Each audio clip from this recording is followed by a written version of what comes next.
Today we're talking about Treace Medical's SpeedMTP fusion system for patients that suffer from arthritis or from very severe bunion deformities with concurrent arthritis.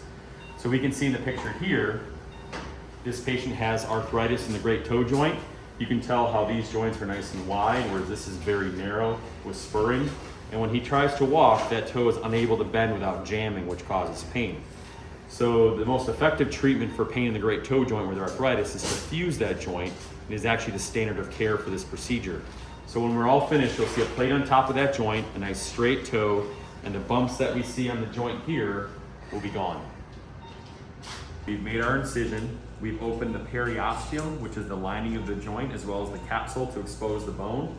And what you'll see here in a moment is the loss of cartilage on this side, but from this angle you can see the spurring that's occurred around this joint. We can remove some of that little loose spurring that's here.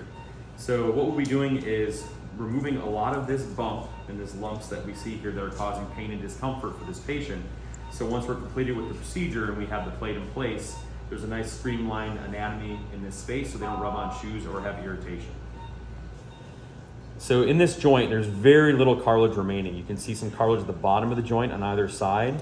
But at this point, this is all raw bone. So he's having raw exposed bone rub on each side. So in a moment, we'll remove that cartilage and all the bumps so that we can bring the two bones together and fuse them so they're one common bone.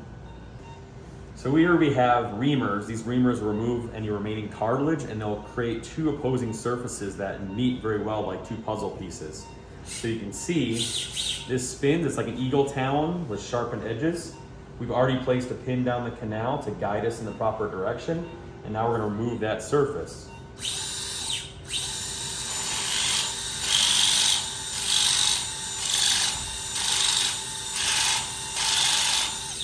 And then when we're done, we'll remove that extra bone on either side.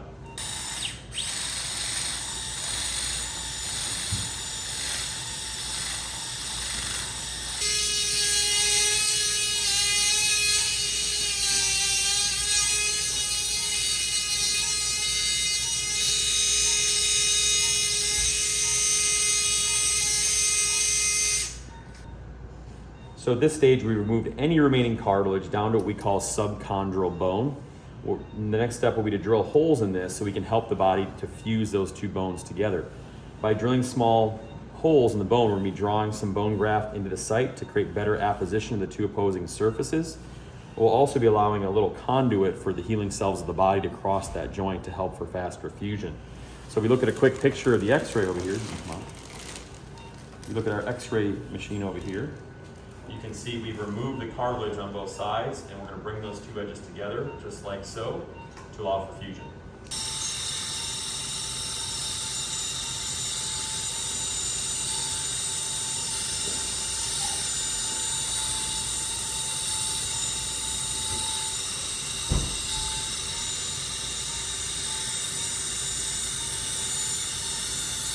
We want to provide as much bone as possible to create good apposition of the two surfaces and also healthy healing bone cells and blood to help heal that site.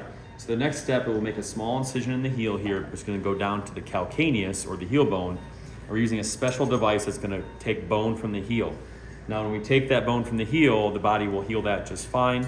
As far as this is not going to be a restrictive recovery for them just because we took graft there. But whenever we can, we want to use live, healthy bone from the patient versus dead bone from a cadaver.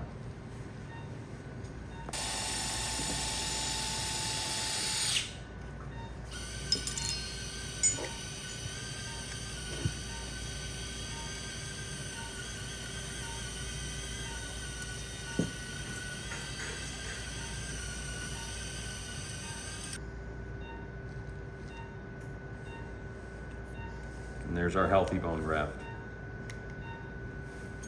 I'm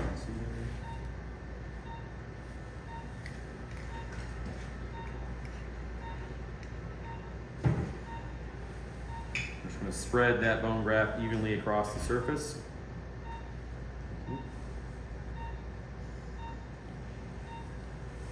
We'll bring those two surfaces together and temporarily fixate it with this pin.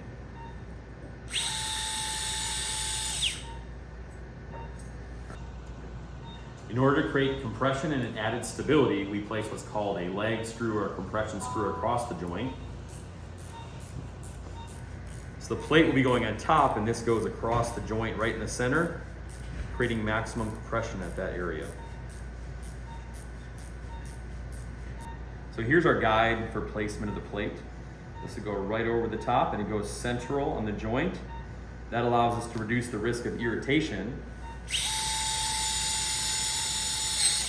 and need for future plate removal.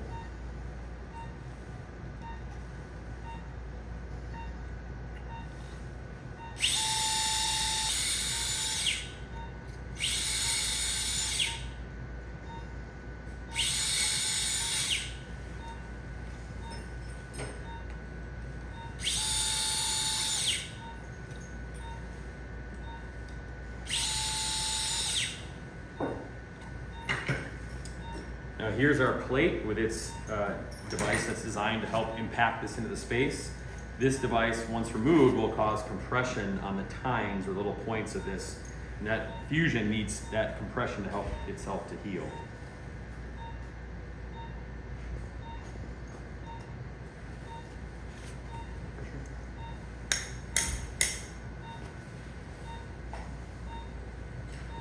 Now we're going to drill additional holes. This is for placement of some screws that go on a different angle as those tines.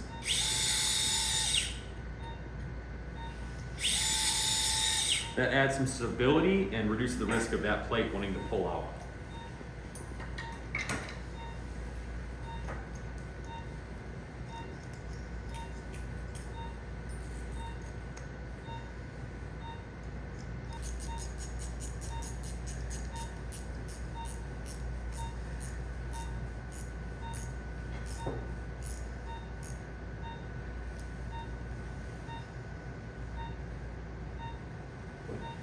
Do 16 here.